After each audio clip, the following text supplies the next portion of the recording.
की, भारत माता की, भारत माता की, शेखलिंग महादेव की, शेखलिंग नाथ जी महाराज की, महाराणा प्रताप की, महाराणा प्रताप की, सांवरिया सेठ की, सांवरिया सेठ की, नमः पार्वती पतिये हर हर। भारतीय जनता पार्टी के जिला के अध्यक्ष श्री चंद्रगुप्त सिंह चौहान जी, पूर्व विधानसभा अध्यक्ष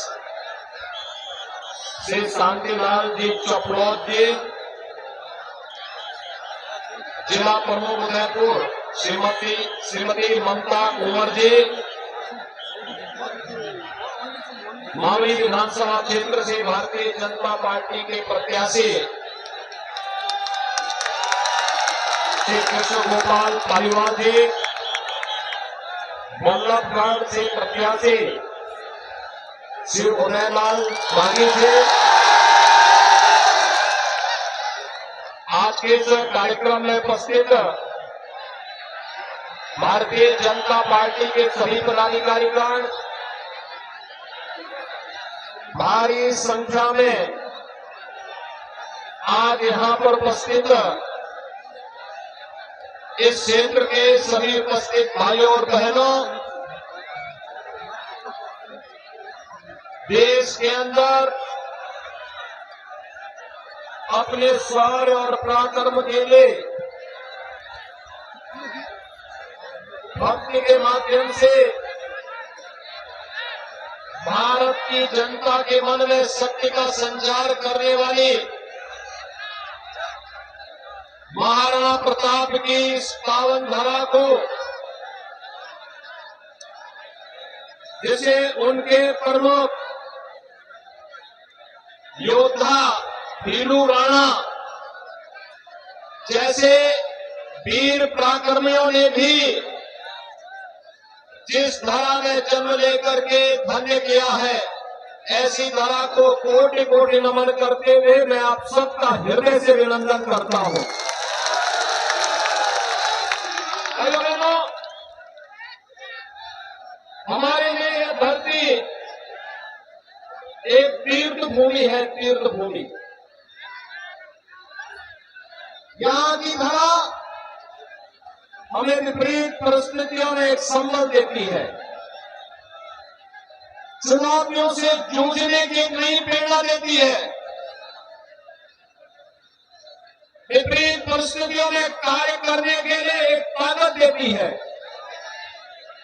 और जब भी स्वदेश और स्वधर्म पर कोई खतरा आता हुआ दिखाई देता है, हम सबके सामने उस समय मेवाड़ की धरती एक उदाहरण के रूप में होती है, महाराणा प्रताप के रूप में, महाराणा सांगा के रूप में, महाराणा कुंभा के रूप में। और उस समय हम सबके ऊपर आशीर्वाद होता है यहाँ के प्रभु शेखलिंग नाथ जी महाराज की, जिनकी कृपा से विपरीत परिस्थितियों का सामना करते हुए महाराणा प्रताप ने मध्यकाल में विदेशी हुकूमतों की चूड़े हिलाने का काम किया था और स्वदेश और स्वधर्म की रक्षा की थी। भैया बहनों, इस पावन धरा को बार बार नमन करने की इच्छा होती है और इसीलिए आज मैं आपके पास आया हूं, आप सबसे अपील करने के लिए। पूरा देश बदल रहा है, पूरे देश में आज भारत के अंदर एक नई बहार आई है, दुनिया के अंदर भारत का सम्मान बढ़ रहा है, भारत के बारे में दुनिया की धारणाएं बदल रही है। प्रधानमंत्री मोदी जी दुनिया के अंदर जहां कहीं जाते हैं, वह देश और पूरी दुनिया पलक पावड़े बिछा करके उनका स्वागत करती है। भाइयों बहनों, प्रधानमंत्री मोदी जी का ये सम्मान भारत के 140 करोड़ लोगों को गौरवान्वित करके उनके सम्मान में वृद्धि करती है। एक तरफ भारत का वैश्विक मंच पर बढ़ता हुआ सम्मान और दूसरी तरफ सुरक्षित होती हुई सीमाएं। याद करिए, भारत की सीमाएं कांग्रेस के समय में आतंकवादी कहीं भी घुसपैठ कर लेते थे, घुसपैठ करके आतंकी घटना को अंजाम दे देते थे। दुश्मन देश भारत की सीमाओं का अतिक्रमण कर देते थे। आज कोई भारत की सीमा में घुसपैठ नहीं कर सकता, सीमाओं का अतिक्रमण नहीं कर सकता, आतंकी घटना को अंजाम नहीं दे सकता, क्योंकि नया भारत है, ये नया भारत है। यह छेड़ता नहीं है, लेकिन कोई छेड़ता है तो उसको छोड़ता भी नहीं है। भाइयों बहनों, ये नया भारत है, वसुधैव कुटुंबकम का संदेश देता है, लेकिन कोई भारत को आगे दिखाएगा उसकी आंखों को तरेड़ करके निकालना भी जानता है।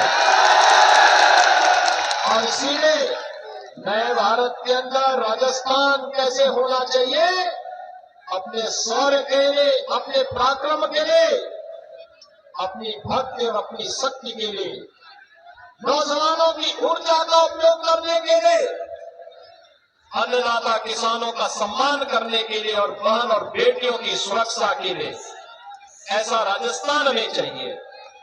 याद करिए, मातृशक्ति के सम्मान और उनका स्वावलंबन, उनका सम्मान, उनका स्वाभिमान कैसे होना चाहिए। यहाँ तो जौहर का व्रत करने वाली महारानी पद्मिनी जैसी महारानियों को हमने देखा है, जिन्होंने शौर्य और पराक्रम की एक नई गाथा लिखते हुए दुश्मनों को कैसे जवाब दिया जाना चाहिए, इस बात का एक संकल्प, इस बात की एक नई प्रेरणा हम नए भारतवासियों को दी है। भाइयों बहनों, इस राजस्थान में आज क्या हो रहा है, कांग्रेस पहले देश को समस्या दी, आतंकवाद की समस्या, नक्सलवाद की समस्या, अवसादवाद की समस्या, भ्रष्टाचार की समस्या, अविश्वास की समस्या, विकास के बारे में कोई सोच नहीं, यही तो कांग्रेस की पहचान थी। और आज तो राजस्थान आज विकास में फिसली,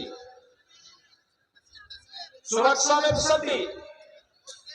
राजस्थान जिसको कभी स्वर्गीय भैरव सिंह शेखावत जी की सरकार में, भारतीय जनता पार्टी की सरकार ने विकास के नए प्रतिमान स्थापित करने को अग्रसर किया था, आज भाइयों बहनों वह राजस्थान आज भ्रष्टाचार में नंबर 1 हो गया। यानी कांग्रेस की उपलब्धि क्या, भ्रष्टाचार में राजस्थान को नंबर 1 कर दिया, महिला अपराध में नंबर 1 कर दिया, साइबर अपराध में नंबर 1 कर दिया, बिजली की दरों को सर्वाधिक जनता से वसूली करने वाला दर है राजस्थान में, और डीजल और पेट्रोल में जनता से सर्वाधिक वैट भी राजस्थान में दिया जाता है।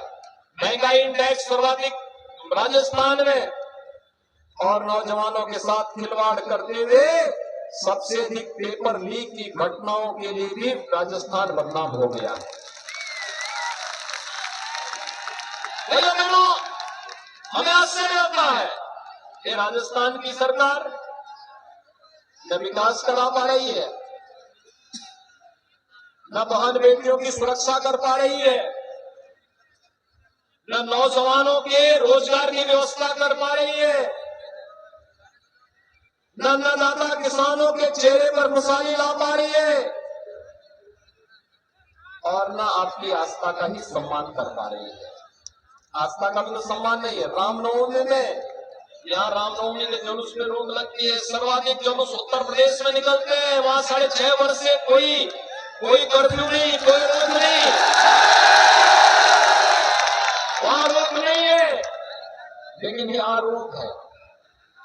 हर पर्व और त्योहार आते हैं हिंदुओं के, राजस्थान सरकार उन पर्वों और त्योहारों को शांतिपूर्ण ढंग से मनाने में योगदान दे, इसके लिए नहीं, वह उनके रोक लगाने के लिए ही अपने आप को इसी में उसको सहूलियत नजर आती है।